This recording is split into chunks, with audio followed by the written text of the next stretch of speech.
What's up guys and welcome back to Empty Pockets. I hope you're having an awesome weekend so far. So in today's video we are going to discuss some new leaks that have arisen late last night, and my inbox was absolutely blown up from all my friends telling me that some new information has arisen in regards to trading within Pokemon Pocket. So let's go ahead and jump over to the tweet itself, and as you can see, Central Leaks did retweet Pyoro, and it basically hints that trading within Pocket will be limited to Diamond and 1 Gold Star cards only.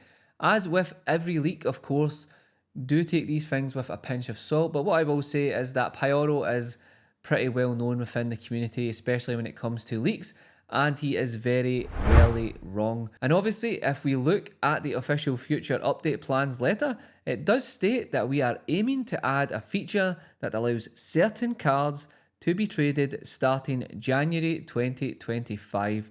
We are planning to gradually expand the selection of cards that are able to be traded. So if we go ahead and put 2 and 2 together, we can pretty much assume that this leak is pretty spot on. I, like most people, also assume that this will be limited to Genetic Apex from the get-go. And obviously, the reason I think that is it probably makes the most financial sense for the developers to limit it to Genetic Apex, as if they had it on every single set, people would just simply trade, not spend any money opening packs to get all the cards that they need. So with that said, and assuming myself and others are right and it will be limited to Genetic Apex from the start, let's go ahead and look at some of the Diamond tier cards here. So obviously this goes all the way from Diamond 1 to Diamond 4, which is your basic cards, your Stage 1s, your Stage 2s, and of course your EX cards.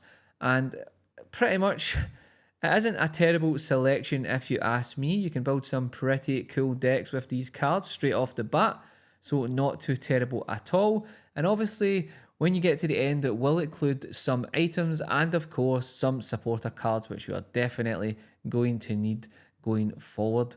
So moving from there, we can go ahead and look at the Gold Star cards. And again, there are some pretty nice cards in here, like your Gyarados, your Alakazams, your Nidoqueens, your Pidgeots, your Dragonites. So not too terrible at all. So now that we have seen the cards, I want to give you some of my thoughts on this, and I would love to know what your thoughts are down below in the comment section. Personally, I think this isn't too terrible at all. It's going to allow people to stick with the free to play nature if that's what they're wanting to do, and it will help people to easily build out decks and not have to spend money or pray that their wonder pick goes through in order to play the decks that they want.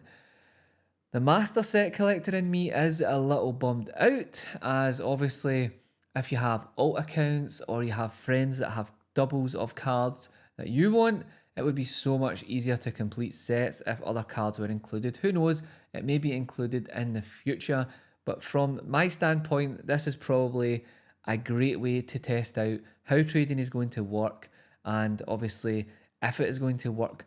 Will there be limitations? Probably, much like if you want to apply Shine Dust to a card, you have to have a certain amount of cards, it's free cards.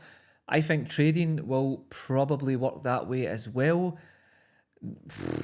Is that good? Maybe not, but I think you will probably have to have at least 3 copies of a card in order to trade the said card, which may not work out perfect because personally in my collection, I know if I needed, for example, Charizard EX, there are a lot of EX cards that I do not have 3 copies of because obviously I don't spend a lot of money within the game.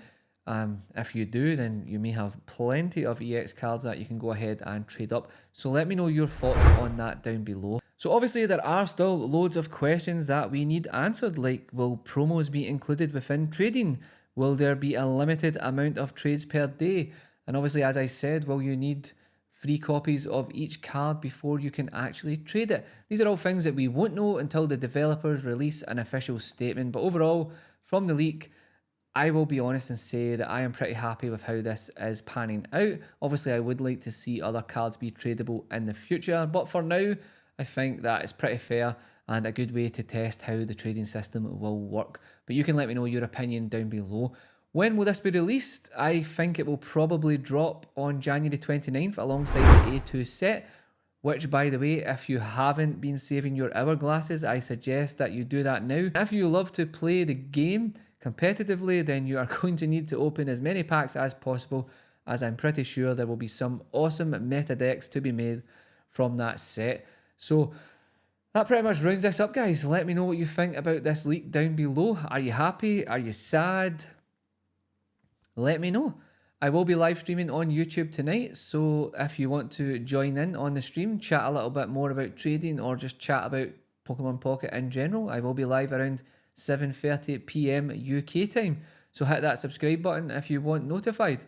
So as always, guys, thank you so much for tuning in. Stay safe, be kind to each other, and I will catch you on the next one.